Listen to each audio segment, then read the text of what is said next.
Salut à tous et bienvenue dans un nouvel épisode du Front Office.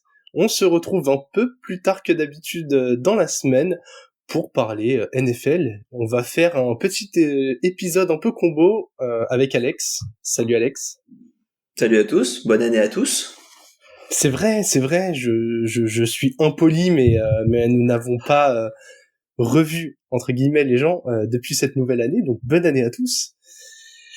Pour fêter ça, petit épisode spécial, on va vous faire un mix débrief week 17 et projection week 18, très axé playoff, puisque c'est quand même ce qui nous intéresse là, hein, ça va être ce qui va nous guider pendant les 5 prochaines semaines, donc c'est pour vous dire qu'on fait un épisode freestyle, quoi. Exactement, c'est une belle façon de résumer ça. Je pense qu'en gros, on a un peu des ambitions de faire un truc gros. Je pense que ce sera un gros rewind. Et on verra si on vous fait un petit preview plus tard pour sortir. Ça fera 2 épisodes pour bien démarrer l'année, mais on sait pas. Donc peut-être ça fera qu'un, peut-être ça fera 2, mais officiellement c'est un rewind. Voilà, et donc comme d'habitude, pour ne pas rater cet éventuel 2e épisode, on s'abonne @le Front Office. Allez sur Twitter en ce moment. Ouais. Sur X. Ça y est, là tout le monde dit X maintenant, donc il va falloir changer. Écoute, moi j'ai 30 ans, j'ai le droit d'être un boomer, donc je reste à Twitter, voilà. Moi j'ai eu mon bac C, monsieur. Ceux qu'on la ref, vous avez plus de 35 ans, je vous le dis tout de suite. Vous avez des parents qui ont plus d'un certain âge. Exactement. Qu'est-ce que c'est que ces trucs? Moi je dis ça. Allez, on va pas perdre plus de temps. Alex, je te propose, on va faire une conférence après l'autre, hein, tout bêtement. On va partir du haut, descendre tranquillement. Ceux qui sont déjà éliminés ou qui sortent les tanks, un petit mot sur vous, mais vous attendez pas à ce qu'on débriefe les perfs. Hein. On se reverra le jour où on décidera de faire un bilan de fin de saison. Voilà. En gros. Et Alex, quoi de mieux pour commencer que le match de tes dauphins, malheureusement, qui se sont inclinés face à Baltimore, et s'incliner, le mot est faible. Ils ont pris 56-19 dans la face. Lors du preview, j'avais dit c'est le match le plus simple à gagner des deux. J'ai peur pour la semaine prochaine du coup. Allez, on fait un freestyle complet. En même temps, les Bills ont gagné parce que c'est vrai que la situation des deux va ensemble. Je ne sais pas exactement les conditions de tiebreaker si jamais Je vais te dire ça. Qui avait gagné le premier match, c'était les Bills. Parce que si c'était les Bills, c'est réglé. Hein. Si c'est les Bills qui ont gagné le premier match, qui gagnent le deuxième, c'est... De toute façon, vous n'avez pas battu une équipe en positif cette saison, donc les Bills vous ont forcément battu. Ils étaient peut-être en neutre quand on les a battus. Mais laisse-moi rêver. Hein. Mais vous êtes à 4-1 dans la div, à 3-2. S'ils gagnent là, vous serez tous les deux à 4-2. Il y a quand même de grandes chances que... mais s'ils gagnent, c'est tiebreaker individuel déjà. Donc, ouais, ils seront devant déjà. Mais je veux dire, même si... même si c'était pas le cas. Okay. Ouais, même si c'était pas le cas, en général, les Bills, quand ils vous battent, ils font pas les choses à moitié, donc... c'était 48-20 en semaine 4, la victoire. Oui, du coup, cette semaine-là, pas grand-chose qu'à aller, à part le début de match pour les Dolphins, où il y a eu touchdown, field goal derrière, mais c'est vrai que juste après, ça a été un peu cata. En fait, ça a envoyé dans tous les sens, quoi. Quand tu regardes le résumé du match, c'est que des points tout le temps. Ouais. Mais il y a quelques drops un peu qu'ont foutu les Dauphins dans la cagade, notamment de Tyreek en end zone, mais au pire ça aurait fait 28 quoi, 27. Ouais. 27 à 56, ça te change pas un match fabuleusement. Voilà, mais on savait que ça allait être un match compliqué. Il y avait pas en attaque, il y avait pas Jalen Waddle, il y avait pas Raheem Mostert qui font quand même une super saison. En plus de ça, il y a la blessure en fin de match de Bradley Chubb qui est out pour la saison. Quand tu perds autant, c'est un peu moi j'ai un peu du mal avec le fait de laisser tes starters sur le terrain, surtout quand t'as déjà une équipe à moitié blessée. Mais j'ai failli ressortir l'extrait, j'ai manqué de temps, mais du dernier épisode. Ouais, c'est ce que t'as dit, ouais. Si l'équipe elle est plus blessée, ça sert à rien de jouer à fond. Au final, c'est exactement ce qui s'est passé. Et bon, Kata, dans le même temps, du coup, donc les Ravens qui gagnent la conférence avec cette victoire. Ouais. Et petit élément à souligner, je pense que tout le monde sera d'accord pour dire que ça devrait entériner le 2e MVP de Lamar Jackson. Ah bah là, ouais, là je pense, ouais. Il a complété 18 de ses 21 passes En 18 passes complétées, ça a parcouru 321 yards, 5 TD, pas d'interception. Il est juste monstrueux. Enfin, au bout d'un moment, ceux qui font du Lamar bashing, va falloir arrêter. Ouais, surtout qu'en plus, il court que 6 fois pour 35 yards, donc il n'y a même pas ce délire de il fait que courir. Déjà, même s'il courait pour 100 yards, là, dans ce match-là, il aurait quand même lancé 18 passes pour 320 yards et 5 touchdowns. Ça joue contre la défense des Dolphins, qui n'était pas non plus la pire défense de la ligue, qui a réussi à tenir correctement les Cowboys la semaine dernière. Et là, tu te retrouves avec une rouste, pour être poli. Parce que oui, voilà, ce que je disais, c'est que les Bills, donc on en a parlé, ont battu les Patriots 27-21. Ce qui fait que y a une finale pour la 3e place, probablement, de l'AFC et la première place d'AFC Est. Ça peut être la 2e si les Dolphins gagnent et que les Browns perdent. Mais pour l'instant, on va se dire c'est pour la 3e et surtout pour avoir au moins un match à domicile. Ouais. Si t'es 3e, sachant que si t'es 3e, ouais, t'as un match assuré à domicile. Donc non, mais c'est déjà bien. Ouais. Je suis pas sûr qu'il y a quelques semaines, on aurait été content pour les Dolphins de se dire, ils jouent une place top 4 à la dernière semaine, mais parce qu'en plus, s'ils perdent, ils seront très probablement 6e. Ouais. Non, ils jouent la 2e place d'ailleurs, je suis bête, les Dolphins. Ils jouent la 2e place. Oui, s'ils gagnent, ils sont 2e. Ouais, parce que les Browns, ils peuvent pas être 2e, vu que les Ravens gagnent la division. Donc les Browns seront 5e, quasi assurés. Mais ouais, c'est chaud. Bah ouais, s'ils perdent, ils seront 5e. Ils seront 5e. Ouais. C'est 2e en cas de victoire pour les Dolphins et 5e en cas de défaite derrière ce serait le meilleur bilan hors des vainqueurs de division. Voilà, c'est ça. Voilà. Donc, on a la photo complète pour le haut de l'AFC. On va descendre tranquillement. T'as commencé à parler. Ce sera définitivement un rewind plus qu'un rewind preview. C'est juste, on dit qui joue la semaine prochaine et on fera autre chose. Non, mais on se parle entre nous, en fait. On n'a pas eu le temps de trop parler avant. On a fait, allez, on démarre. Ah, exactement. On a été transparent. Début d'année chargé. On essaye de produire, on fait au mieux. On espère que ça vous plaira quand même. On va continuer, Alex. T'as parlé des Browns. Je te propose qu'on fasse un petit point AFC Nord. Puisque les Browns, pour l'instant, donc en 11-5, sont en tête de leur division. Ils l'ont verrouillé d'ailleurs. Oui, ils ont verrouillé leur div. De qui tu parles? Les Browns. Bah non, les Browns, c'est les Ravens qui ont gagné leur div. Ah oui, pardon. Les Ravens ont gagné. Du coup, les Browns sont sûrs, avec leur bilan, d'être 2e de leur div et globalement de pas trop bouger parce qu'ils ont un bon bilan. Ouais. Voilà. Du coup, les Browns, c'est 5e...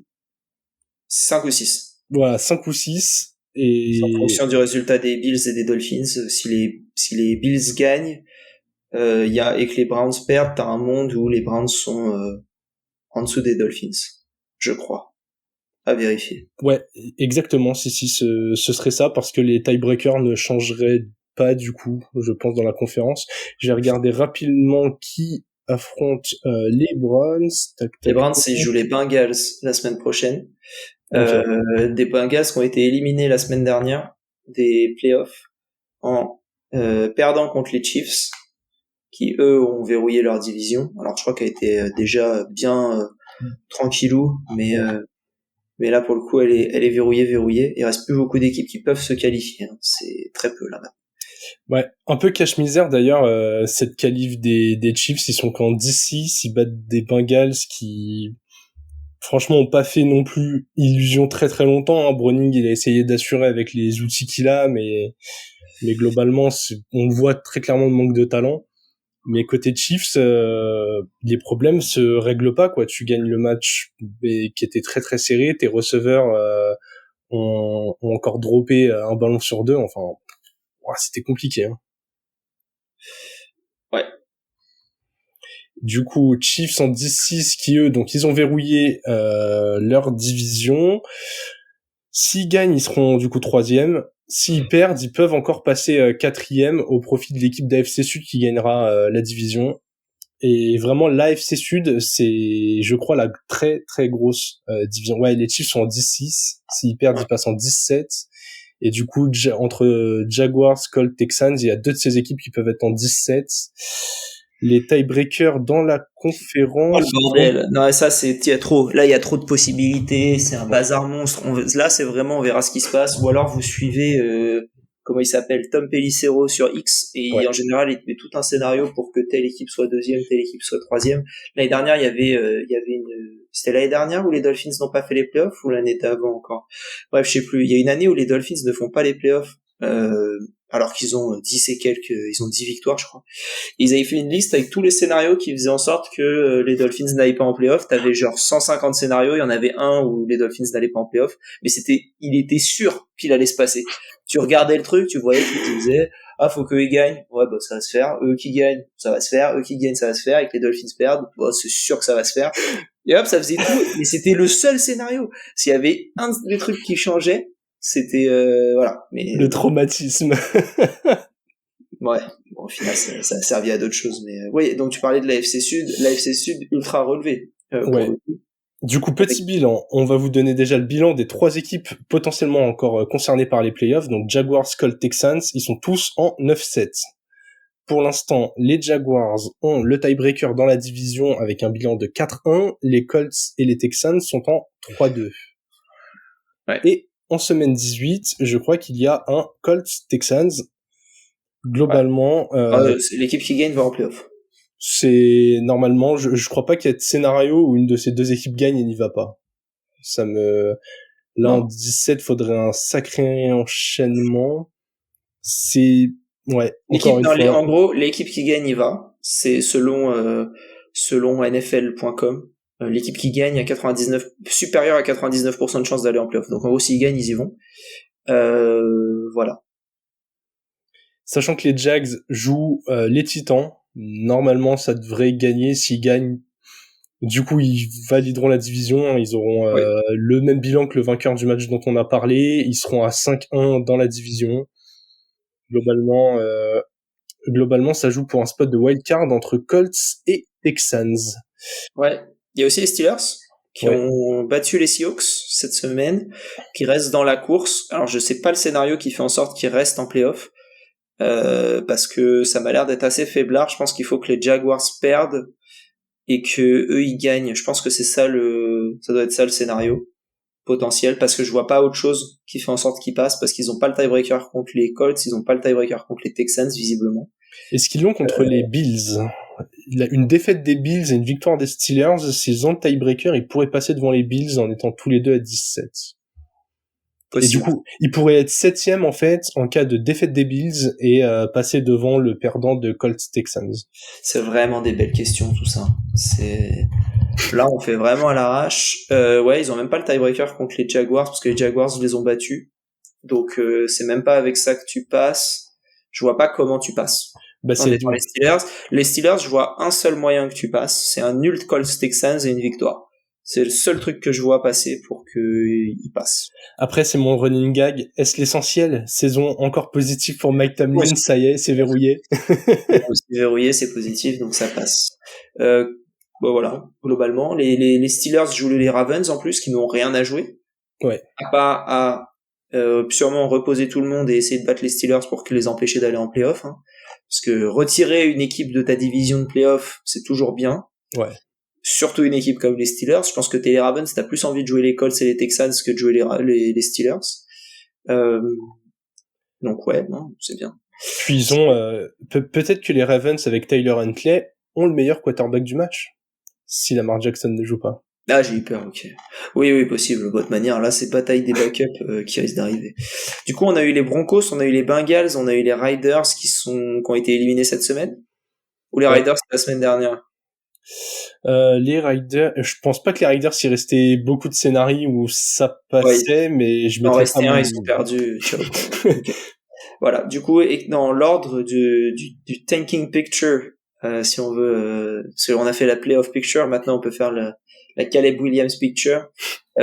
Côté AFC, c'est Patriots en 16 pour l'instant, Chargers, Titans, Jets, Riders, Bengals, Broncos.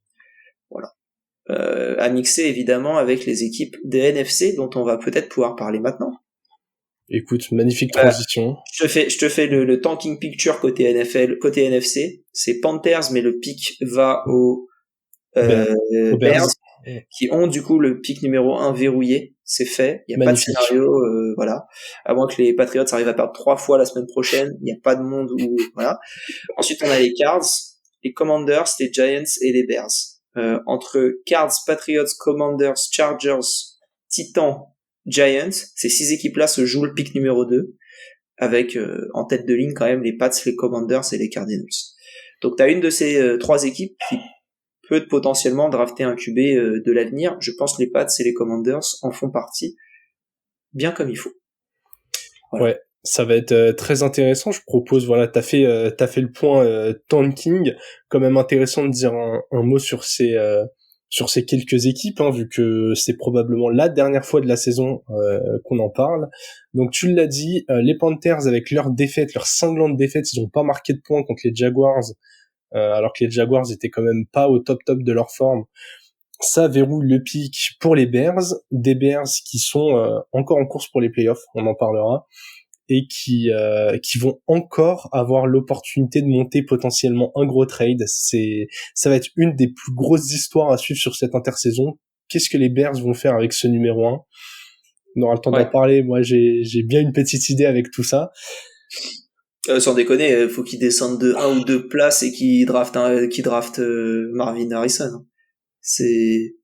Ouais, ils peuvent même, je pense même avec la QV et tout, je crois, ils peuvent descendre même un peu plus. Marvin Harrison, il va tomber en 2 ou 3. Hein. Il va pas tomber bien plus bas, je pense. Je pense que le top 2 est verrouillé. Je pense que je suis pas un expert draft, mais je pense que dans les 3 premiers, il y a Caleb Williams, Drake May et Marvin Harrison. Dans quel ordre, je sais pas, mais je pense que c'est ce truc-là. Marvin Harrison, là, il y en a plein qui en parlent comme donc c'est un receveur, et il y en a plein qui en parlent comme le numéro 1 qui peut être tombé numéro 1 de la draft en fonction de la situation. Et clairement, quand tu regardes les Bears, tu leur mets un receveur 1 alpha comme ça a l'air d'être le cas de Harrison, l'équipe, elle fait mal en attaque. Oui, surtout que là, on a quand même très bien vu, c'est un avis perso, mais les Bears, Justin Fields, DJ Moore, ça fonctionne vraiment. Depuis qu'ils ont renforcé la défense, ou qu'elle est mieux orchestrée en tout cas, parce que on a vu une métamorphose assez impressionnante. Moi, c'est vraiment ces Bears, je kiffe les voir jouer, ils me transcendent. Les Bears, c'est cool. Et les Bears, ils sont en 7-9 au final. On pense qu'ils font une saison cata, ils font pas une saison bonne, mais ils sont en 7-9 quand même. T'as des équipes qui sont en 7-9 et ils vont jouer les playoffs. Je trouve que la perception entre les Vikings et les Vikings et les Bears, pardon, est vachement différente alors que les deux équipes sont en 7-9. Et parce que je pense que t'as une équipe qui est vieillissante, donc c'est un peu la revanche des papis. Tu te dis, ah, trop bien, ils arrivent à faire ça. Alors que les Bears, c'est une équipe jeune, donc t'attends plus de choses. Ouais. Donc, ouais. Bon, en tout cas, pour conclure un peu ce petit point tanking, moi, les équipes pour lesquelles je suis vraiment inquiet pour l'avenir, c'est les Giants, où je trouve que la flexibilité, elle est compliquée, et les Patriots, il y a quand même beaucoup de chantiers. Je pense que Bill Belichick va pas rester head coach. Peut-être qu'il sera toujours au management, mais peut-être pas au coaching. Et j'avoue que c'est assez compliqué de voir où ça va. Le reste, allez, même les Titans, je suis un peu inquiet en vrai. Ça dépendra de notre pick. Ouais. Les Chargers, ça dépend de ce qu'ils font en move à l'intersaison, notamment au niveau du GM et du head coach. Il y a plein de rumeurs en ce moment, mais voilà, faut repartir sur des basses scènes. Ils ont quand même un effectif plus que correct, donc ça peut le faire. Et puis après, Panthers, voilà, laissons du temps à Bryce Young. Cardinals, bravo, probablement une des plus belles équipes à 4-12 qu'on a pu voir. Hein. Les Panthers, c'est dommage parce que je trouve, là, si t'avais le numéro 1 de la draft, tu serais bien mieux. C'est bête d'avoir perdu Eddie DJ Moore et Marvin Harrison potentiellement en un seul trade. Que les deux vont peut-être aller aux Bears. C'est... Les fans des Panthers pourront regarder les matchs des Bears en se disant ah, ça aurait pu être nous. Les Commanders, on verra. Et surtout que Justin Fields est tombé assez bas. Dans mes souvenirs, il est tombé juste après, c'était Jesse Horn qui est tombé chez eux, ou alors juste avant, lors de la draft en question. Donc ils auraient pu avoir tout le monde. Allez, on va arrêter de faire mal aux fans des Panthers et surtout à France parce que voilà, on se sait. Il va encore souffrir un peu. Les Commanders, Ron Rivera, on sait pas trop s'il sera encore là. En tout cas, l'attaque a montré de bonnes choses. C'est qu'il sera pas là. Il y a des chances. Quarterback, je pense que ça changera, mais Cowell aura sa chance ailleurs. Moi, je vois bien les Commanders faire potentiellement un trade en fonction de leur position à la draft.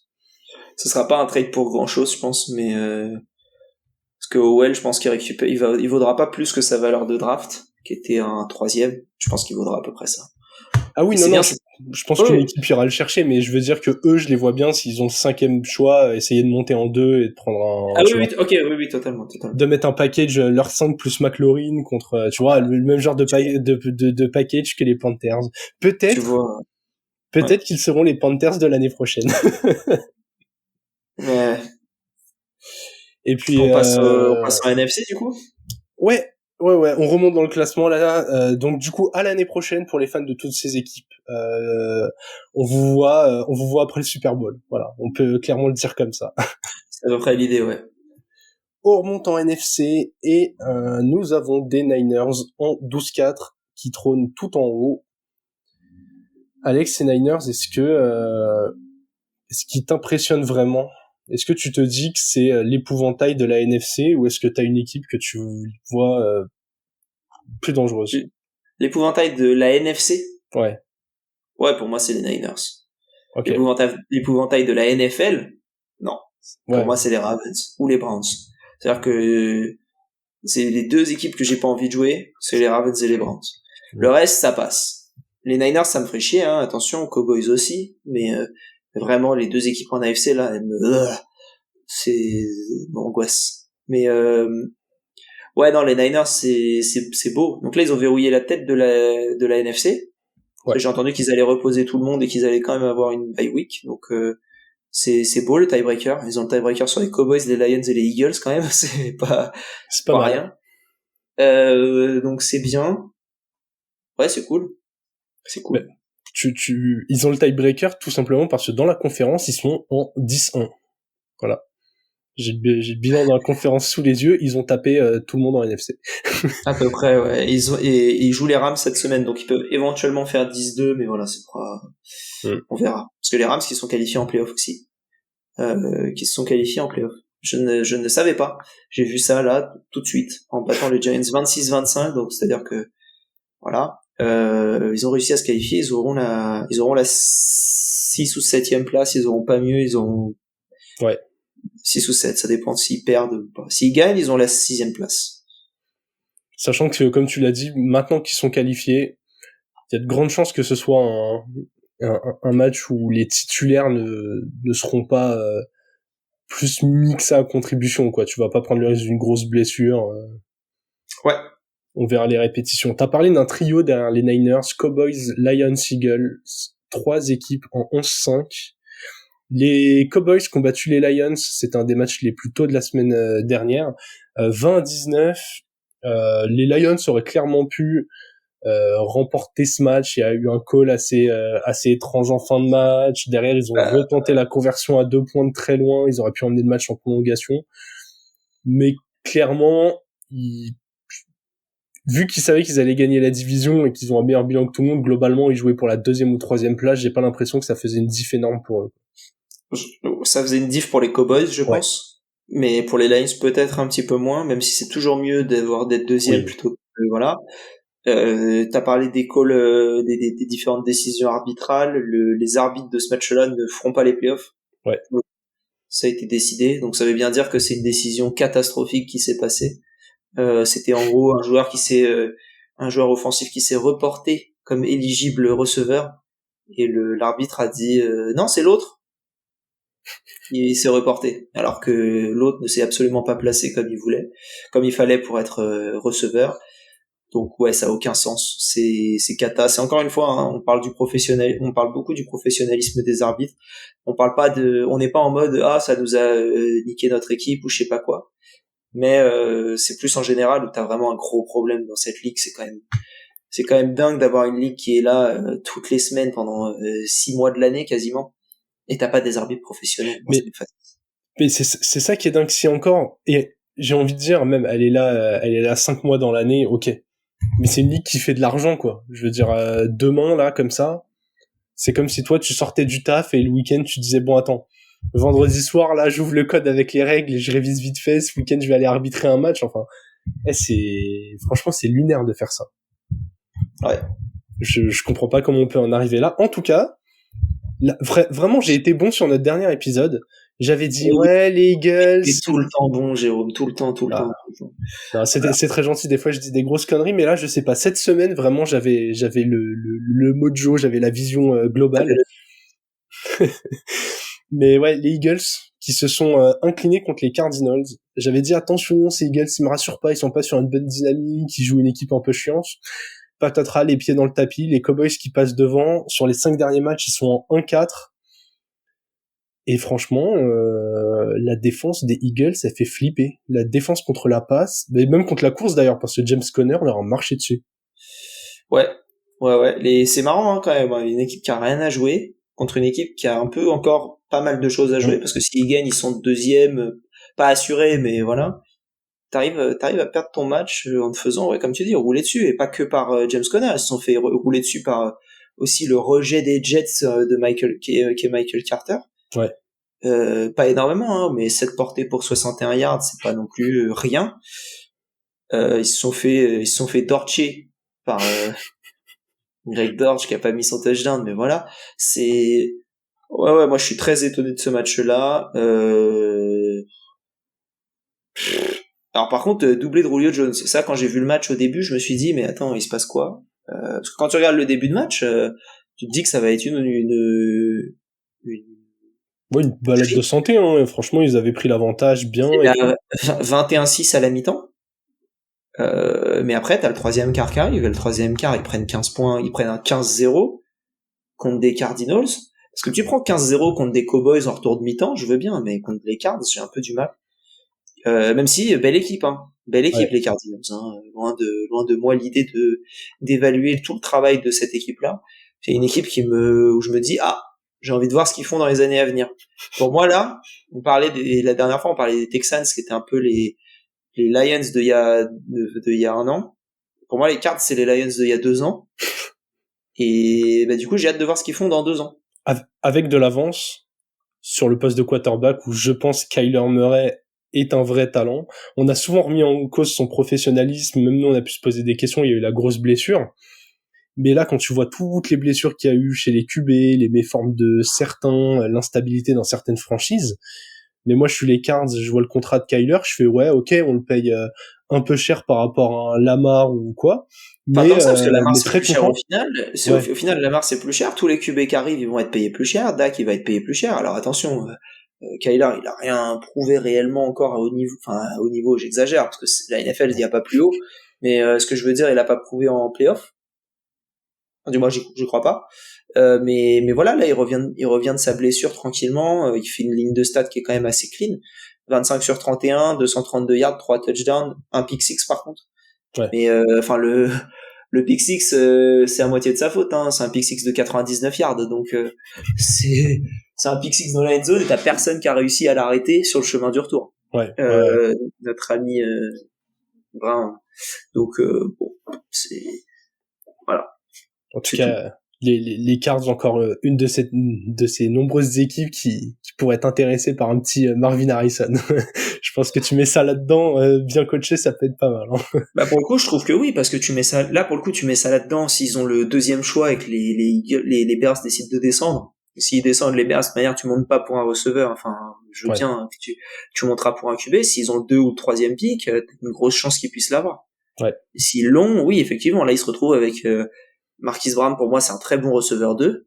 C'est pas un receveur 1. Tu le mets là-dedans, Michael Wilson, là, qui commence à émerger un peu. Greg Dortch, chaque année, c'est un peu mieux. Trey McBride aussi cette saison, qui nous fait une bonne saison. Au niveau du rushing, t'as James Conner, mais t'es pas à l'abri de drafter un rookie au 3e tour qui devient qui pourrait devenir même au 3 Devon Achane, tu vois, il faut prendre l'équivalent de cette année. Et puis en vrai, n'importe qui maintenant est drafté au 3e tour et bon, genre un Kyren Williams a été pris au 5e tour il y a 3 ans, Damian Pierce a été pris au 5e tour il y a quelques années et qui nous a fait une année directement très bonne. Je pense que il y a du choix, donc ça peut le faire. Puka Nacua au 5e. Non, mais il y a des petites pépites. Faut prendre le scouting département des Rams et tu t'en sortiras. Ouais. Ou des copains de The Trick Play Podcast, hein, qui Bien vont sûr. commencer à sortir les fiches. Allez sur leur site, vraiment, si vous voulez vous intéresser aux jeunes. Nous, on le répète souvent, le college football, c'est pas notre spécialité. Mais Moi, voilà, j'ai jamais regardé un match de college football quasiment, donc non le plus. samedi, je fais pas Ouais. du sport. On peut pas faire samedi et dimanche. Mais tu vois, l'année dernière, avant la draft, franchement, j'ai bouffé leurs fiches et comme ça que je suis venu avec mon petit Nakua sur l'épaule à dire, les gars, moi, je l'aime bien et donc, allez, franchement, suivez-les, allez voir leur taf, c'est assez énorme ce qu'ils font. On continue à descendre le classement. T'as déjà parlé des Rams. Je te propose qu'on parle de la NFC Sud, qui est la division de l'horreur, mais la division qui aura au moins une place en playoff, puisque Buccaneers, Saints et Falcons se jouent encore jusqu'à la dernière semaine cette fameuse place en playoff, sachant que si les Buccaneers perdent, ouais, donc là ils sont premiers, ils ont le destin entre leurs mains. C'est-à-dire que s'ils gagnent, ils sont en playoff et ils ont leur division, donc ils seront quatrième. S'ils perdent, ils ne font pas les playoffs. C'est très simple, hein. Tu fais pas plus simple que ça en vrai. S'ils peuvent le faire en vrai, je crois. Ah, quoique non, ils doivent pas avoir le tiebreaker sur les Seahawks. Bref. Parce qu'en gros, dans le même temps, tu as les Saints et les Vikings qui se jouent. Non, les Saints et les Falcons qui se jouent. Falcons, ouais. Et je pense que l'équipe qui gagne ce match, ah non, même pas. Non, putain, en fait, c'est un bordel monstre, en fait, le truc. Ouais, parce que globalement, t'as les Saints qui sont au même bilan que les Bucks, qui pourraient... Qui peuvent, en fait, c'est si les Bucks perdent et que les Saints gagnent la division. Voilà. Et voilà, potentiellement, les Bucks pourraient descendre en dehors des playoffs parce que t'as les Seahawks et les Packers qui sont aussi en 8-8 et que derrière t'as Vikings en 7-9, Bears en 7-9 et que tu peux avoir énormément d'équipes en 8-9. De ce que je vois, c'est que les Bucks, s'ils perdent, ils sortent des playoffs. Il y a aucune il y a pas de chance qu'ils gagnent, qu'ils restent. Donc je pense qu'ils ont le tiebreaker sur les Saints, mais qu'ils l'ont pas sur les Falcons. Et auquel cas, si les Falcons gagnent leur match, ils prennent leur place à la différence. Si les Saints gagnent, ils prennent leur place grâce au bilan. Donc les Bucks doivent gagner pour être en playoff et gagner leur division. S'ils perdent, ils ne vont pas en playoff. Sachant que les Packers jouent les Bears, on pourrait avoir en cas de victoire des Bears les deux équipes en 8-9. Mais les Bears ne vont pas en playoff, ils sont déjà éliminés. Ouais. Mais bon, comme on l'a dit, embêter un voisin de division, c'est la vie. Hein. Ça surtout fait plaisir. Packers et Bears, hein, pour le coup, ils se connaissent depuis la nuit des temps de la NFL, donc ça serait pas surprenant. Donc du coup, les Bucks jouent les Panthers, il y a quand même de fortes chances que ça passe pour eux. Les Packers jouent les Bears, les Seahawks jouent les Cards. Match très difficile, je trouve personnellement. Les Saints jouent les Falcons et les Vikings jouent les Lions. Un petit prono sur tes qualifiés, Alex. Mes qualifiés, Bucks. Via Packers. La division. Ok, donc Bucks en 4. Du coup, Eagles qui tombe en 5 si les Cowboys verrouillent bien la div. Rams en 6. Et en 7, non, moi je vois Rams en 7. Je sais pas ce qui s'est passé Packers-Rams, mais si jamais je vois les Rams perdre, moi. Et Packers-Rams, c'est les Packers qui ont le tiebreaker. Donc, je vois les Packers en 6 et les Rams en 7. Ok. Sachant qu'en plus, ils ont mis que des duels de division, c'est infernal. Juste pour rendre les matchs... La semaine 18, c'est que des duels de division, ouais. Ouais, et je trouve ça incroyable. Honnêtement, je pense que faut le souligner de la part de la NFL, c'est le meilleur moyen de garder des matchs avec intérêt jusqu'au bout, même quand des équipes n'ont rien à jouer, puisque historiquement, tu ne peux pas juste lâcher un match contre un voisin de division. Non, même si tu fais tourner, les mecs que tu mets sur le terrain, ils y vont, quoi. Ils sont pas là à se dire, ouais, on s'en fout complètement, quoi. Ouais. Donc cette course va être assez incroyable. N'hésitez pas, que ce soit en AFC ou en NFC, à nous partager vos pronos sur les équipes qualifiées. Et si quelqu'un a l'info de savoir il y a combien de scénarios dans chaque conférence pour les qualifs, je suis assez intéressé. C'est des chiffres toujours passionnants à voir, ça. Ouais, je suis d'accord. Bah après, tu vois, en vrai, t'as T'as encore 4 équipes en NFC qui peuvent se qualifier, en plus des 2 qui sont déjà pour l'instant qualifiées via le tableau. Donc en fait, t'as 2 places pour 6 équipes. Donc c'est sympa. Ouais, 2 places pour 6 équipes, et en AFC, c'est 3 places pour 5 équipes, je crois. Voilà, exactement. Donc beaucoup de beaux matchs. Est-ce qu'on a des matchs qui vont compter pour du beurre quand même dans cette dernière semaine? Oui, il y en a un. On a Jets Patriots. Il y en a plusieurs. Il y a Jets Patriots, il y a Riders Broncos, et il y a c'est tout. En vrai. Tous les autres jouent au moins un truc intéressant. Sachant qu'il y a des matchs où les intérêts, même si c'est de la même div, convergent. Genre victoire de Dallas, défaite de Washington, ça arrange les deux. Ça arrange les deux, totalement. Défaite des Chargers, victoire des Chiefs, ça arrange les deux. Ouais. Ouais. Mais vraiment, un match où il y a aucun intérêt pour les deux équipes même de le jouer, Riders Broncos. 7-9, 8-8, t'auras pas un pic de ouf, t'auras pas un pic de kata, ça sert à rien. Oh, le match qui sent le formol, là, tu vas voir les mecs du bout du banc, les rookies qui ont joué 3 snaps dans la saison, voir si ça vaut le coup de les re-signer dans le 53 de l'année prochaine, enfin. Déjà que ces équipes, quand elles jouent à fond, c'était un peu des purs, genre, quand elles jouent pas. Ouais. Globalement, Alex, est-ce que tu as des choses à rajouter, que ce soit des éléments qui t'ont un peu interloqué en semaine 17, ou des choses que tu vas surveiller particulièrement en semaine 18? Semaine 17, les Jaguars qui ont fait une victoire contre des Panthers 26-0. Belle démonstration, on va dire. On n'avait plus aucune confiance en eux. Ils ont réussi à gagner le match. Moi, j'y croyais pas trop. Les Dolphins contre du positif, c'est catastrophique. Les Cardinals, t'en as parlé déjà. Et après, c'est flou, hein. C'est flou. Les Steelers qui ont presque éliminé les Seahawks des playoffs avec leur victoire. Donc c'est bien. Et les Packers qui ont peut-être leur QB de l'avenir en Jordan Love. Alors c'est un peu le yo-yo Jordan Love. Hein. Il y a une semaine c'est le QB d'avenir, l'autre semaine c'est qu'est-ce que c'est que ce joueur. Mais là moi je trouve que c'est quand même pas mal ce qu'il montre. 4 QB au total, pas d'interception. Je sais pas s'il y a pas eu de fumble non plus. Vraiment un match ultra clean contre des Vikings qui depuis la perte de Kirk Cousins, je trouve que c'est une défense qui est bien meilleure. Et là j'ai pas du tout eu cette impression. Ouais. Voilà. En tout cas, ce qui est sûr avec Jordan Love, c'est qu'il a gagné un an de plus. Je vois pas de scénario où il ne redonne pas une chance, sauf énorme transfert avec une équipe où t'as Love plus des pics, mais voilà, ce serait quelque chose de plus circonstanciel, que ça viendrait d'une opportunité et pas d'un choix de se dire Love peut pas tenir le coup.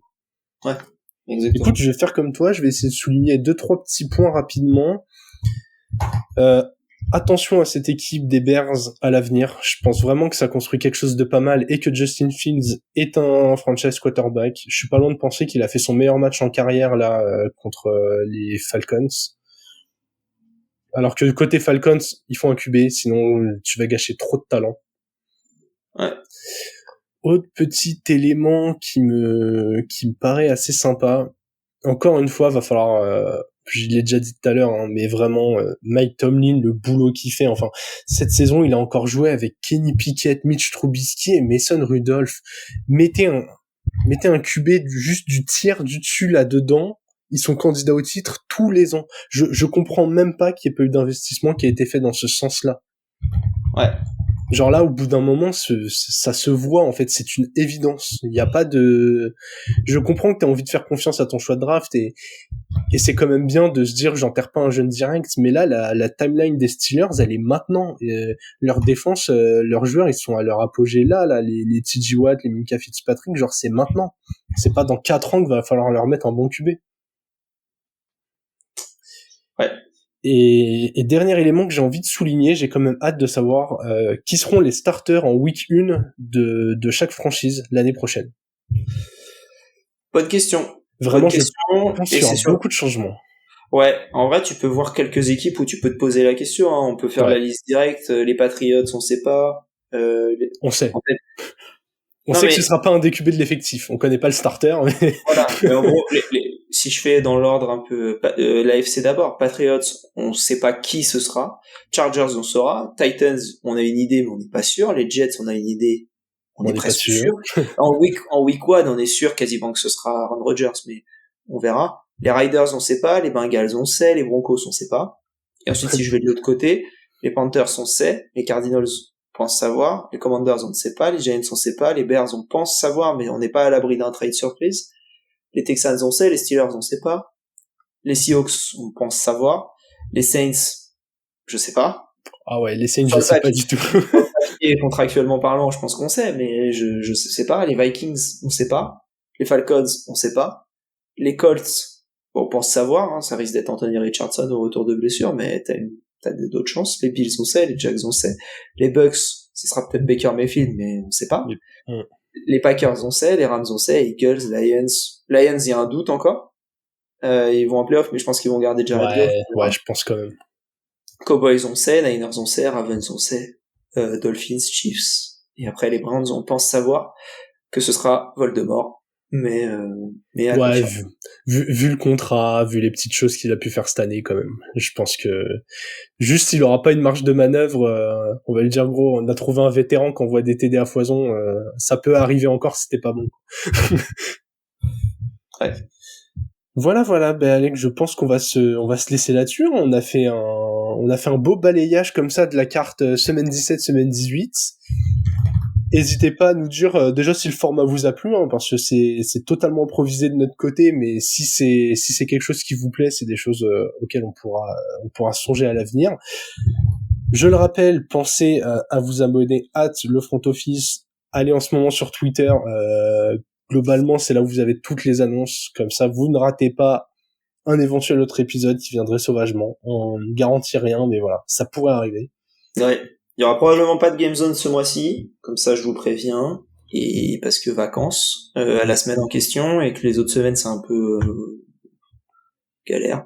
Donc il y aura sûrement pas de Game Zone cette semaine, il y en aura ce mois-ci, il y en aura peut-être une, on verra comment on fait, mais il y en aura sûrement une la semaine du Super Bowl, on sait pas trop comment ça va se passer. On sait pas trop. Enfin, il y a quelque chose qui sera organisé de notre côté, est-ce que on le diffuse ou pas, on sait pas. Mais oui, voilà, il y a potentiellement quelque chose dans des cartons, mais on verra. Voilà, on verra comment on peut filmer ça pour vous le retransmettre. En gros. Exactement. Eh bien Alex, nous allons nous laisser là-dessus. On espère que vous avez apprécié cet épisode. N'hésitez pas à le partager, n'hésitez pas à vous abonner. Ça nous encourage à continuer, à toujours vous fournir. Ça nous met en avant et puis on va se retrouver rapidement. Je vous donne pas de date. Non, c'est mieux. Voilà. Allez, on vous souhaite une bonne fin de journée et vive le football.